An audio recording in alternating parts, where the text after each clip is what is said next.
Obviously, the tournament is really, really important for us. We want to showcase this to the world. That gave us a little more of a boost, but in the end of the day, it's still a course for the members. You have 36 holes here of Donald Ross, which is very special. Probably one of his first 36-hole projects, I think the first 36-hole project. His brother was the head pro here, Alec Ross, for a long time, so a lot of history. A lot of money in Detroit at that time, as we know with the Fords and the auto industry. Ross would come up from Pinehurst, spend a lot of time here with his brother.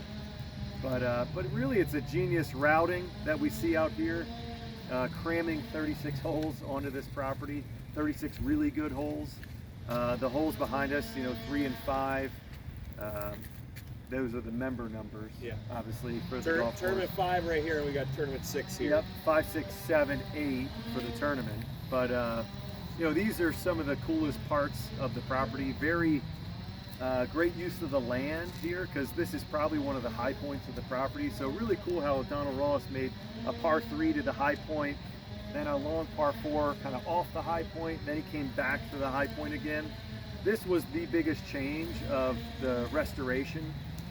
The golf hole on 7 green was way closer to the houses, kind of abutting the out of bounds and the houses on the side. We moved that back to the high point, so we had kind of the spokes on the wheel up here where 5 green, 7 green, everything comes back to that high point and then plays off the high point with 8T and 6T. But other than that, we reincorporated the ditches. There's no really other great sexy word for them. They are ditches, which are 15 feet wide and then about 8 or 10 feet wide at the bottom, about 4 to 6 feet deep.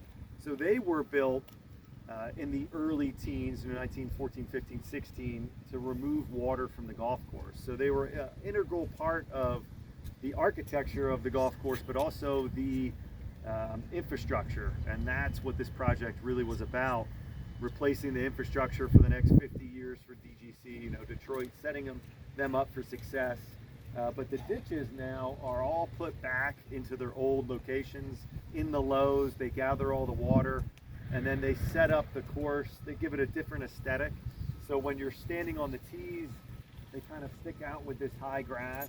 And you notice the bunkers behind us, they're kind of works of art.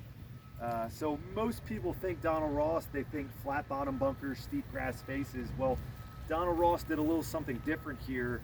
He was going for that high sand flash because it was such a flat property. He wanted you as the golfer to see the hazards.